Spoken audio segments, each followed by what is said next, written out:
Hello friends, welcome to our YouTube channel.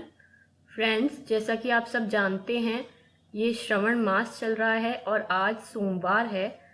तो सारी स्त्रियां सोमवार का व्रत रखती हैं। जो 4 सोमवार आते हैं सावन के, उनका व्रत रखती हैं। बहुत कम लोग हैं जो कथा पढ़ते हैं सोमवार व्रत वाले दिन। तो आज हम सोमवार व्रत कथा पढ़ेंगे और सुनेंगे। जो स्त्रियां ये व्रत करती हैं उनकी सारी मनोकामनाएं पूर्ण होती हैं। श्रवण सोमवार की कथा के अनुसार अमरपुर नगर में एक धनी व्यापारी रहता था। दूर दूर तक उसका व्यापार फैला हुआ था। नगर में उस व्यापारी को सभी लोग मान सम्मान करते थे। इतना सब कुछ होने पर भी वह व्यापारी अंतर मन से बहुत दुखी था, क्योंकि उस व्यापारी का कोई पुत्र नहीं था। दिन रात उसे एक ही चिंता सताती रहती थी। उसकी मृत्यु के बाद उसके इतने बड़े व्यापार और धन संपत्ति को कौन संभालेगा। पुत्र पाने की इच्छा से वह व्यापारी प्रति सोमवार भगवान शिव की व्रत पूजा किया करता था। सायंकाल को व्यापारी शिव मंदिर में जाकर भगवान शिव के सामने घी का दीपक जलाया करता था। उस व्यापारी की भक्ति देखकर एक दिन पार्वती जी ने भगवान शिव जी से कहा, हे प्राणनाथ, ये व्यापारी आपका सच्चा भक्त है। कितने दिनों से ये सोमवार का व्रत और पूजा नियमित कर रहा है। भगवान, आप इस व्यापारी की मनोकामना को अवश्य पूर्ण करें। भगवान शिव जी ने मुस्कुराते हुए कहा, हे पार्वती, इस संसार में सबको इसके कर्म के अनुसार फल की प्राप्ति होती है। प्राणी जैसा कर्म करता है उन्हें वैसा ही फल प्राप्त होता है। इसके बावजूद पार्वती जी नहीं मानी। उन्होंने आग्रह करते हुए कहा, नहीं प्राणनाथ, आपको इस व्यापारी की इच्छा पूरी करनी ही पड़ेगी। ये आपका अनन्य भक्त है। प्रति सोमवार आपका विधिवत व्रत रखता है और पूजा अर्चना के बाद आपको भोग लगाकर एक समय भोजन ग्रहण करता है। आपको इसे पुत्र प्राप्ति का वरदान देना ही होगा।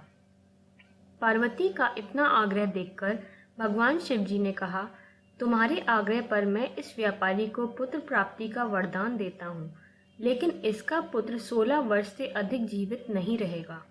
उसी रात भगवान शिव जी ने स्वप्न में उस व्यापारी को दर्शन देकर उसे पुत्र प्राप्ति का वरदान दिया और उसके पुत्र के 16 वर्ष तक जीवित रहने की बात भी बताई। भगवान के वरदान से व्यापारी को खुशी तो हुई, लेकिन पुत्र की अल्पायु की चिंता ने उस खुशी को नष्ट कर दिया।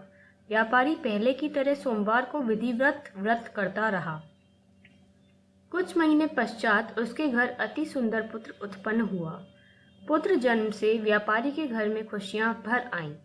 बहुत धूमधाम से पुत्र जन्म का समारोह मनाया गया। व्यापारी को पुत्र जन्म की अधिक खुशी नहीं हुई, क्योंकि उसे पुत्र की अल्पायु के रहस्य का पता था।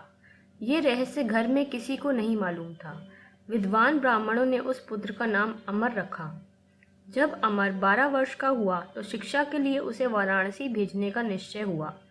व्यापारी ने अमर के मामा दीपचंद को बुलाया और कहा कि अमर को शिक्षा प्राप्त करने के लिए वाराणसी छोड़ आओ। अमर अपने मामा के साथ शिक्षा प्राप्त करने के लिए चल दिया।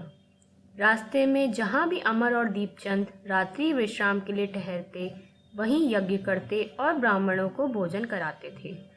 लंबी यात्रा के बाद अमर और दीपचंद एक नगर में पहुंचे। उस नगर के राजा की कन्या के विवाह की खुशी में पूरे नगर को सजाया गया था। निश्चित समय पर बारात आ गई, लेकिन वर का पिता अपने बेटे के एक आंख से काणे होने के कारण बहुत चिंतित था। उसे इस बात का भय सता रहा था कि राजा को इस बात का पता चलने पर कहीं वह विवाह से इनकार न कर दे। इससे उसकी बदनामी होगी। वर के पिता ने अमर को देखा तो उसके मस्तिष्क में एक विचार आया। उसने सोचा, क्यों ना इस लड़के को दूल्हा बनाकर राजकुमारी से विवाह करा दूं। विवाह के बाद इसको धन देकर विदा कर दूंगा और राजकुमारी को अपने नगर में ले जाऊंगा। वर के पिता ने इसी संबंध में अमर और दीपचंद से बात की। दीपचंद ने धन मिलने के लालच में वर के पिता की बात स्वीकार कर ली। अमर को दूल्हे के वस्त्र पहनाकर राजकुमारी चंद्रिका से विवाह करा दिया गया। राजा ने बहुत सा धन देकर राजकुमारी को विदा किया। अमर जब लौट रहा था तो सच नहीं छिपा सका और उसने राजकुमारी की ओढ़नी पर लिख दिया, राजकुमारी चंद्रिका, तुम्हारा विवाह तो मेरे साथ हुआ था। मैं तो वाराणसी में शिक्षा प्राप्त करने जा रहा हूँ। अब तुम्हें जिस नवयुवक की पत्नी बनना पड़ेगा वह काना है। जब राजकुमारी ने अपनी ओढ़नी पर लिखा हुआ पढ़ा तो उसने काने लड़के के साथ जाने से इनकार कर दिया।